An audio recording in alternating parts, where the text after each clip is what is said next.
Bismillahirrahmanirrahim. Bismillah walhamdulillah wassalatu wassalamu ala rasulillah Sayyidina wa maulana Muhammad ibn Abdillah wa ala alihi wa sahbihi wa mawalah wa la hawla wa la quwwata illa billah, amma ba'd. Bismillahirrahmanirrahim. Terakhir pembahasan masalah tentang tasydid. Yang kemarin sudah dibahas masalah tasydid di dalam tasyahud. Jumlah total kalau tasyahud sing paling sempurna, jumlah tasydidnya ada 21. 21 tasydid di dalam tasyahud harus sampeyan bocorake. Tidak boleh ketika ada satu tasydid ternyata sampean tidak dibaca, akhirnya bocoran tasyahudnya sampean tidak sah. Kenapa? Karena ada satu tasydid yang tidak dibaca. Kemarin bisa dibahas at-tahiyyatul lidukurin dia itu tasydid. Yang penting tasyahud jumlah tasydidnya ada 21, selikur. Terus sholawat di dalam tasyahud akhir, kalau sholawatnya sampai sholawat yang paling tinggi, Allahumma sholli ala sayyidina Muhammad, itu jumlah tasydidnya ada 4. Allahumma sholli ala sayyidina Muhammad, itu jumlah tasydidnya ada 4. Nah, sampai dikurangi, saya sudah sah nanti sholatnya. Terus yang terakhir kemarin tasydid di dalam salam. Kemarin tasydid di dalam salam jumlah totalnya kalau memang salamnya itu sampean joko salam sing paling tinggi, ya apa salam sing paling tinggi cuma assalamualaikum. Itu wis sah wisan, sampean salam menutup sholat sudah sah wisan.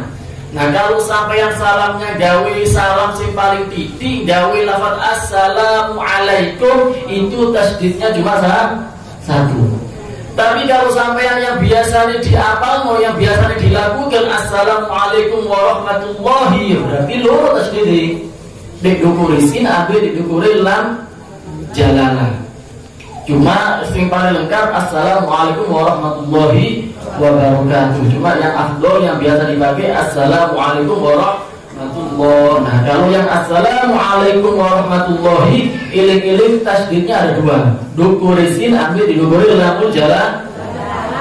Nah selesai itu semua pembahasan masalah sholat, wajib-wajib sholat, opo wae fardu-fardune sholat, wis mari dibahas kabeh.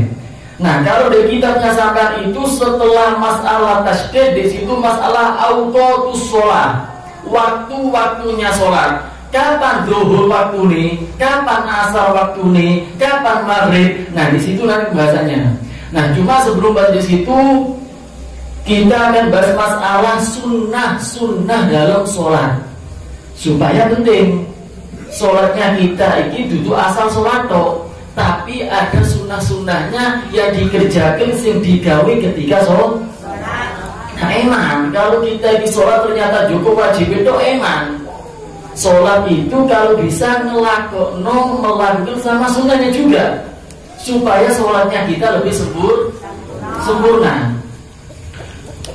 Nah di sini dibahas sunnah di dalam sholat ini sangat banyak sekali.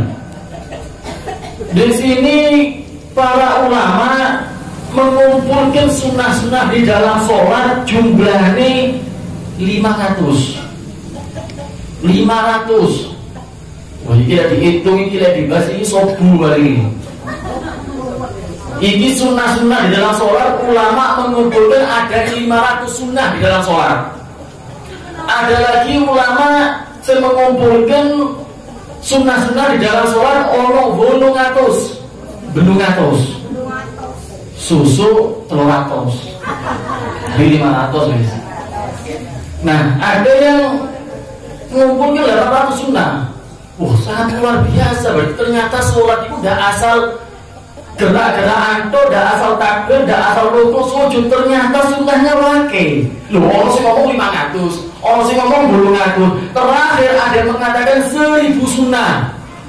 1000 sunnah yang ada di dalam sholat. Ini ternyata bukan ibadah yang enteng. Ternyata sholat ini sangat penting sekali dan sangat penting untuk diperhatikan. Ono sing ngomong 500 sunnah, ada ulama sing ngumpulno ono 800 sunnah, ada yang mengatakan totalnya apa? 1000 sunnah di dalam sholat. Nah, cuma tidak mungkin kita bahas satu persatu. Cuma di sini ulama menjelaskan sunnah itu dibagi menjadi 3. Ono sing sunnah sebelum sholat. Ada sunnah tapi dilakukan sebelum sholat. Nah, apa sunnah saat dulu sholat nanti ada dibahas. Ada juga sunnah tengah-tengah sholat. Jadi 500 atau 800 atau 1000 sunnah itu dibagi 3. Ono sunnah saat dulu sholat, ada sunnah tengah-tengah sholat, ada sunnah setelahnya marine sholat. Nah, kita baca. Pertama sunnah sebelum sholat. Nah ini perhatikan kita ojo. Makanya kita ini sangat penting untuk bahas ini. Sampai sebelumnya sholat itu ternyata ada sunnah-sunnahnya yang sangat perlu diperhatikan. Apa? Yang jelas pertama adalah azan. Azan di sini hukumnya sunnah. Meskipun sampai sholatnya dewean, meskipun sampai sholat ambil makmum luru-luruan, meskipun sampai sholatnya bukan di masjid, yang penting azan itu disunahkan cuma di sholat wajib. Selain sholat wajib gak disunahkan azan. Oh, gak di sholat duha azan di sini. Tidak ada.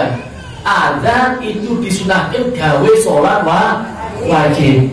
Ketika sholat wajib dan ngenteni di masjid toh, hatta sampai yang sholat wajib di rumah, hatta sholat wajib dewean atau makmuman loro-loroan toh, yang namanya azan tetap disunahkan. Karena itu kalau bisa tetap gawe azan. Kenapa? Karena ada Nabi orang yang azan. Ketika orang azan oleh Allahu Akbar, Allahu Akbar sampai terakhir la ilaha illallah, itu ketika selesai azan la ilaha illallah diampuni kabeh dosa. Nah emang ternyata azan yang mungkin kita anggap remeh, ternyata azan yang kita anggap enteng, subhanallah ternyata iso hapus mengampuni dosa. Karena itu digawe azan ila iso digawe meskipun sampai sholat dewian atau makmum piroto meskipun di rumah iso azan. Cuma tidak mau berazan, tidak ada masalah, langsung komatai. Allahu Akbar, Allahu Akbar, syahadu la ilaha illallah, syahadu anna Muhammadar Rasulullah sampai seterusnya. Yang penting lah isu ojo kebiasaan sampai sholat wajib langsung Allahu Akbar takbir, jangan eman. Sunnah azan, lah isu azan di sini. Oh, tidak mau berazan, yomis komato dok. Tidak ada masalah, komato dok supaya dapat sunnah. Jadi penting sekali orang sebelum sholat itu le iso dianjurkan azan. Kalau tidak bisa azan, tidak kobar sunnah komat. Juga setelah kita disunahkan azan, sampeyan ketika mau sholat itu ketika takbir disunahkan ngangkat tangan. Nah itu harus dibahas kemarin itu. Sunnah ngangkat tangan itu tempatnya ada di 4 tempat ketika sholat. Ya kan? Ketika takbiratul ihram, ketika ruku, ketika iktidal, ketika ngatur dan tasyahud awal. Nah, ini juga disunahkan sebelumnya sholat sunnah mengangkat tangan ketika takbir. Nah, dan juga disunahkan sampai yang ketika sholat iku posisi tangan menggenggam, nyekel, megang pergelangan tangan yang sebelah kiri. Nah ini kesunahan di dalam sholat. Cuma sebelum kesunahan di dalam sholat, setelah azan sama iqamah, sunnah juga kalau sampeyan itu sholatnya ke masjid, ketika sampeyan melakukan masjid, sunnah hukumnya kalau sampeyan melaku itu dengan tenang, ambil nyantai, duduk ke susu, duduk belayu-belayu. Akhirnya itu masjid ngos-ngosan. Allahu Akbar, bismillahirrahmanirrahim, besok. Kalau sampai orangnya ahli ke masjid, kalau sampai ketika berjalan ke masjid, disunahkan berjalannya itu tadi apa? Bisa kinah wal wakor, yang tenang, sing anteng, posisinya sing enak, yang tenang. Nah itu sunnahnya ketika orang jalan ke masjid. Oh, kalau udah takbir, ya salah aja telat. Lah iso sak durunge sholat terus nang masjid. Lah wis gak nututi ya tak apa sampean goda. Terus juga sampeyan disunahkan ketika jalan ke masjid iku ono doae. Ternyata kita setiap hari jalan ke masjid itu ternyata kadang cangkeme meneng. Malah kadang cangkem ndak gawe doa. Kadang iso-iso melakukan masjid ambek ngrasani wong kadang. Iya. Mulai ngalur sampai ngidul entek mau dirasani wis. Padahal ketika orang itu jalan ke masjid ada doanya. Ono doa yang diajari sama Nabi Muhammad sallallahu alaihi wasallam. Waduh lagi juara sing ngapali. Hantar santri mungkin titik sing nglakoni. Nah, kalau kita melakukan doa yang diajari sama Nabi, kita pakai ketika melakukan masjid, sampeyan sak langkah diampuni dosane, sampeyan sak langkah diangkat derajate, sampeyan sak langkah dikei telu kebaikan. Luar biasa. Kenapa? Kalau sampeyan pergi ke masjid melakukan dengan sunnahnya kan? Nabi. Terus sebelum sholat itu juga disunahkan merapatkan shaf. Merapatkan shaf. Nah ini kadang ada sing ngawur bisa nggak ada nih. Masalah shaf ini sampean perlu berhari no bu, perlu berhari no pak. Ojo asal sampean mau langsung sholat. Ketika sampeyan sholat di kanan kirinya sampeyan, iku perhatikan shafnya. Lalu ono bolongan, ono renggang, tarik wong iku. Ya ojo ditarik ini ngepot dari wong iki. Ditarik pelan supaya rapat shafnya. Bahkan ketika sampean tengah-tengah sholat, masih tengah-tengah sholat ini, ketok ono di pinggir sampean shaf sing klodo buka. Sampai sih masih sunnah narik. Iki lho saking diperhatikannya masalah shaf. Masih sampai tengah-tengah sholat. Lah kok ketok di pinggir sana lho, tak rapat orang situ ya. Tarik pipi. Meskipun sampai tengah-tengah sholat, kenapa? Saking pentingnya masalah merapatkan shaf. Terus shaf itu bah, iku urutannya itu kalau sampai ndak nututi shaf di paling ngarep, sampeyan gawe shaf teko burine imam. Hati-hati ojo moro gak nututi shaf pertama, sholatnya di pojok. Ndak dapat fadilahnya jamaah ini sampeyan. Kalau sampeyan ndak nututi shaf pertama, gawe shaf ada lurus di belakangnya imam. Kalau sampeyan nggak nemu uang mana yang sampeyan dewi ya di burine imam itu tadi, sampeyan narik sing di ngarep gak apa-apa. Atau sampean nunggu orang sing mau ikut sholat bareng. Soalnya kalau sampean sholat satu shaf dewe yang diburi, itu sampean juga tidak dapat fadilahnya jamaah. Nah jadi sampean kalau misal sholat di masjid gak nututi shaf pertama, buat urusan yang sibuk aja sampean gini. Shaf pertama gak nututi, lah kok sampean ini umum dewean sing ono diburi. Nah maka di situ sunnah sampai nari satu, atau kalau ada orang sing di shaf pertama ngerti orang mau sedih burine juga sunnah mundur. Atau sampai ngerti oh nari ini orang koncoku teko, ya tidak ada masalah. Yang penting sampai ketika tidak nututi shaf pertama, ojo ngam pojok kanan, ojo ngam pojok kiri. Iki sholat itu pacara. Ono aturan sofe, shafnya sholat, lega nututi shaf pertama, itu nanti lurus imam, isin diburi dengan imam. Mari kalau ada makmum yang lain, isi kanan kiri, jangkep wis. Lah sekarang kan kita ndak terawih di masjid, sholat pertama, shaf pertama full, sing kedua, mau sedih kono, mau luruan tau. Ojo buri menekong telu, orang mulai diburi mau siji. Loh, iki shaf kok kan singit-singitan nih. Tidak teratur ngatur sholatnya, khawatirnya sampeyan sholat tarawih, sampeyan sholat di masjid, sholat wajib, ndak oleh fadilah jamaah. Eman, sing asale wong iku sholat jamaah oleh 27 derajat, gara-gara sampeyan ngerusak as-shaf, buyar fadilahnya akhirnya. Nah kan itu penting perhatian no. Tak ulangi lagi, sampeyan lek noto as-shaf, ayo ditoto, lek ono kanca sekolahnya rodok rapet tinggi. Mari nopo jenengi ojo rapet, ojo sampai enggan sama sekali. Ditarik, tak apa ditarik untuk gadget tapi nari. Sekiranya apa orang itu tadi tidak gawe soft dewe, lalu dewe soft dewe ini sholatnya tidak karuan.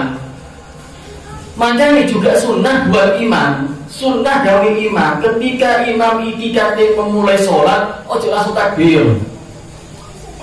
Nopo yang buri dhisik kon.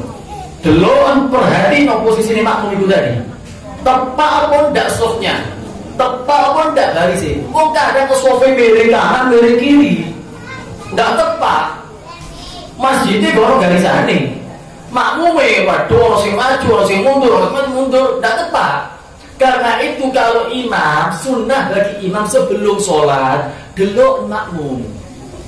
Makanya juga disunahkan bagi imam ketika mau sholat, sawu sufufakum fa inna taswiyatas sufuf min tamamis shalah. Hei para makmum, ayo rapetno sofi, ayo rapetno, ayo lurusno, ngerapetno as-shaf, ngelurusno as-shaf, itu termasuk kesempurnaan sholat. Lalek as-shaf tidak tepat, gak lurus, berarti sholat tidak sempurna, tidak tepat. Itu juga termasuk kesunahan bagi imam. Ojo langsung mari komat, makmumnya sing siji padahal sing lain sing terkumburi grudu. Akhirnya iki imam moro takbir, iki sing nonton shaf. Akhirnya tidak enak sholatnya. Sampai yang ketika jadi imam, ojo mulai takbir gak kalah makmumnya wis jangkep, wis komplit, wis rapi, wis apik sofi. Karena itu disunahkan sawu sufaku, sing apik, sing lurus, sing rapat shafnya, merapatkan shaf, meluruskan shaf, termasuk kesempurnaan sholat. Dielingi maneh imam la iso sholato gawe siwak. Kenapa sholat dengan siwak 2 rakaat gawe siwak lebih afdol daripada 70 rakaat tanpa siwak. Hei makmum, sholato dengan khusyuk, dengan khudu, dengan tujuan mudah-mudahan sholatnya kita bisa diterima sama Allah Subhanahu. Oh, sing ngono imam iki. Benyak sih tak gerobol. Nah ini penting, kan kadang kita kan asal sholat, tidak memperhatikan itu semuanya. Terus juga disunahkan ketika sampai yang sholat itu melihat ke posisi sujud. Delok kan gini sujud, gini sujud sampai. Oh gini, fokus delok gini sujud dari sholat.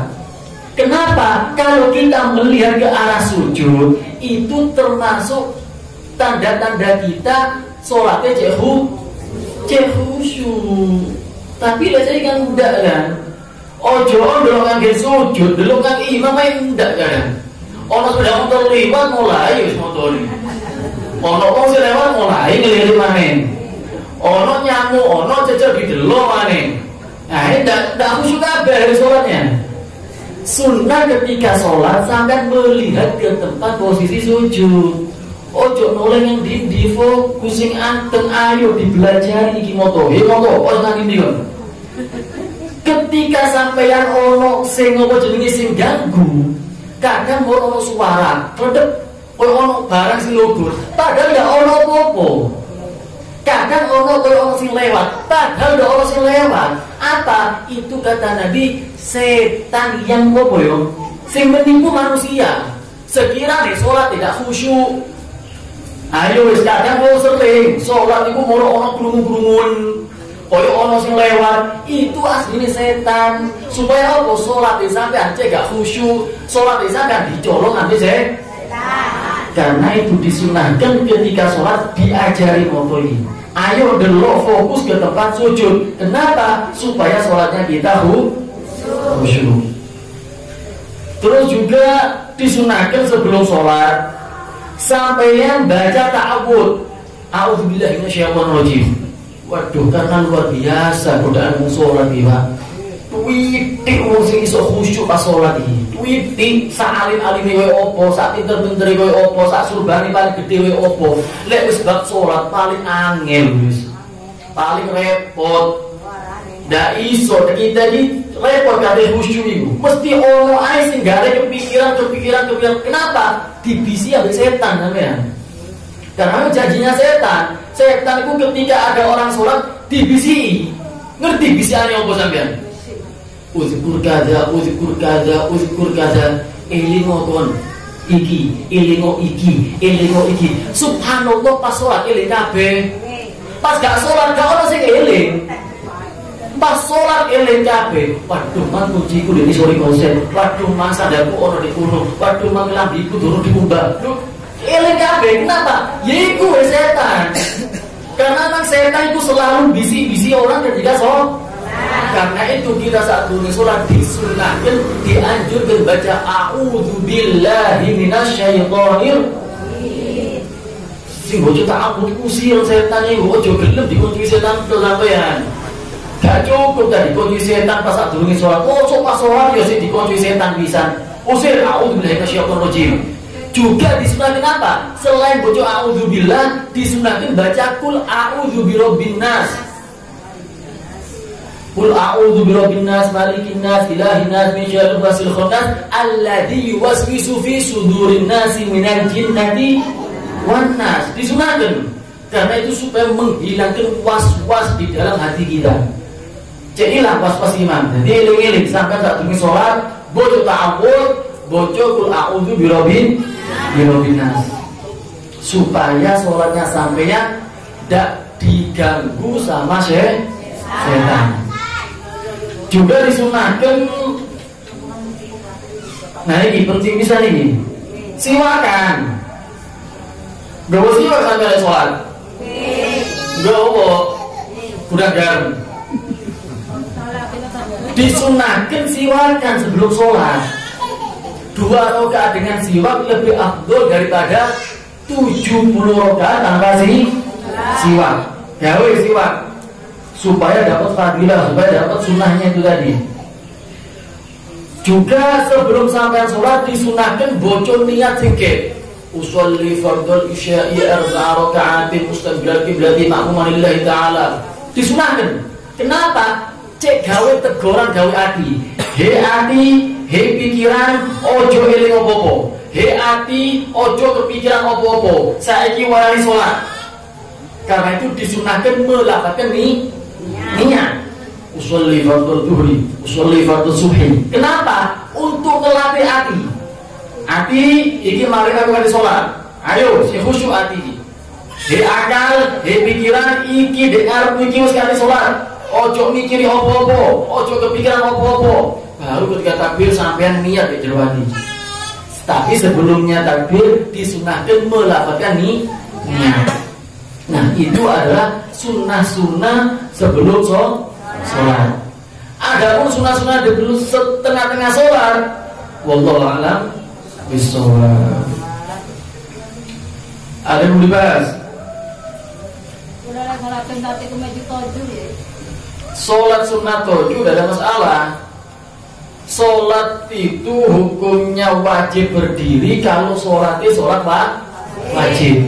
Tapi lah sampai yang wajib berdiri mampu ngadeg ketika sholat sunnah hukumnya duduk tidak ada masalah.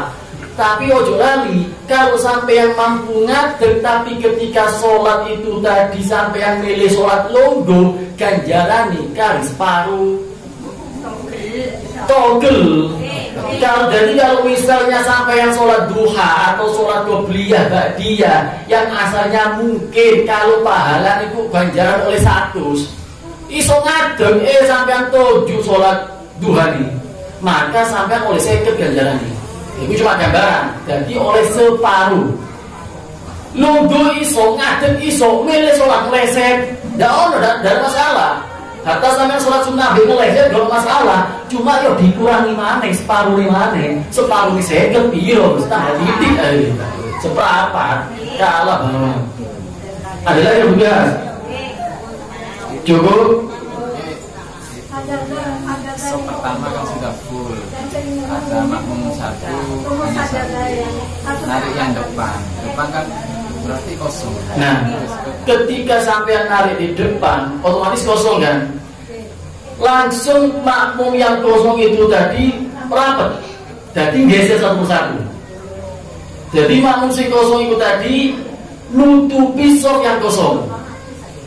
Kene kosong, ya mau sebelah yang ngepet maning. Kene kosong sebelah yang ngepet maning, sampai sing paling pinggir sing kosong. Nah, jadi koyok moto boto itu, malah sing kosong diisi kosong, itu ada sing sebelah kini dulu yang kosong. Nah seperti itu, kalau misal nari sing di ngarep, ternyata ngarepe kosong, yo sini sebelah ini ngisi. Sebelah kini kosong, sebelah kini lagi isi, sampai terus sampai paling pinggir yang kosong. Itu kalau memang tidak ada makmum yang mau datang lagi. Lalu orang sing kali itu kemarin, tidak ada masalah ngenteni supaya sholatnya baru mau diguri. Tapi lalu sampai ngerasa waduh kalau sing ngenteni iki, ya wis wis nari sing ngarep wis. Nah, makanya sampean apa sop yang di depan itu tadi baru atur posisi wis, mulai nih gimana supaya tidak bolong. Ada lagi? Berarti yang depan hilang satu. Hilang satu. Daripada sing diguri dak oleh fadilah jamaah. Tidak ada masalah, lewis hilang siji, yang penting usuf ngarep iki lurus rapet dan di sini tidak hilang fadilah jamaah. Di sini tetap gawe usuf lurus, di sini yang di depan juga rapet. Masih yo di pinggir dewe apa jenenge bolong siji, tapi kan gawe bareng sing di belakang. Nah ini tidak ada masalah. Sing ono masalah iki maksa ono dengan kabeh, sing diburi saken. Iya sholat sing ngarep iki sana bikin kabeh fadilah tempat kabeh. Sing sholat diburi tak akan.